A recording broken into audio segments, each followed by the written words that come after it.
নবীনগরে চলছে কবিরাজের আড়ালে ভয়ঙ্কর প্রতারণা। সাধারণ ইমাম থেকে হয়ে গেলেন কোটিপতি। ব্রাহ্মণবাড়িয়া নবীনগরে চলছে এক ভয়ঙ্কর প্রতারণা ও জিম্মির মতো ঘটনা।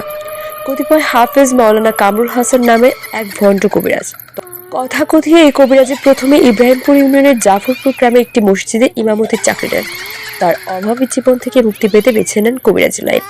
সেখানে প্রথম তার বক্তব্যে পড়া 2 জন ছাত্রকে টার্গেট করেন। এই 2 জন ছাত্রের উপর জিন ও পরি বশীকরণ করে চালাতো প্রতারণা। তারপর জাফরপুর গ্রামের লোকজন তার এই ভণ্ডামি বুঝতে পেরে তাকে মসজিদ ও গ্রাম থেকে তাড়িয়ে দেন। পরে অভাবী ইমাম নবীনগর পৌর এলাকায় মাঝিকারা চলে যান। সেখানে গিয়ে চলে তার ভণ্ডামি ও কবিরাজি। সেখানেও সে জাফরপুর থেকে তুলা রাশির একজন ছেলেকে নিয়ে আসেন এবং তার উপর প্রায় 3-4 বছর জিন ও পরিবশীকরণ চলে। সেই ছেলেই ভণ্ড কবিরাজের হাত থেকে মুক্তি পেয়ে প্রবাসী বাড়ি দেন। তারপর হঠাৎ কবিরাজ হাফিজ কামরুল হাসানের ভাগ্যের চাকা ঘুরতে শুরু করে। মাঝিকারা থেকে কবিরাজি করে নিজস্ব টাকা দিয়ে নারায়ণপুর দক্ষিণ পাড়া 6 নং ওয়ার্ডের করেন একটি আলিশান বাড়ি।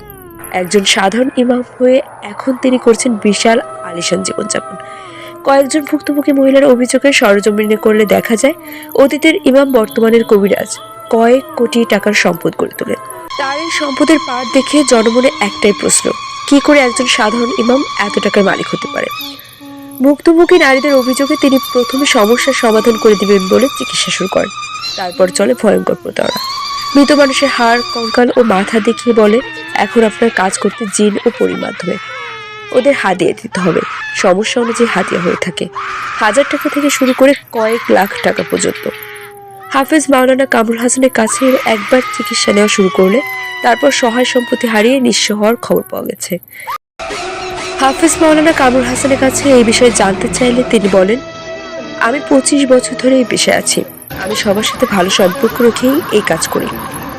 একটি সতর্কবার্তা, আপনার সমস্যা হলে কবিরাজ নয়, অভিজ্ঞ চিকিৎসকের শরণাপন্ন হও।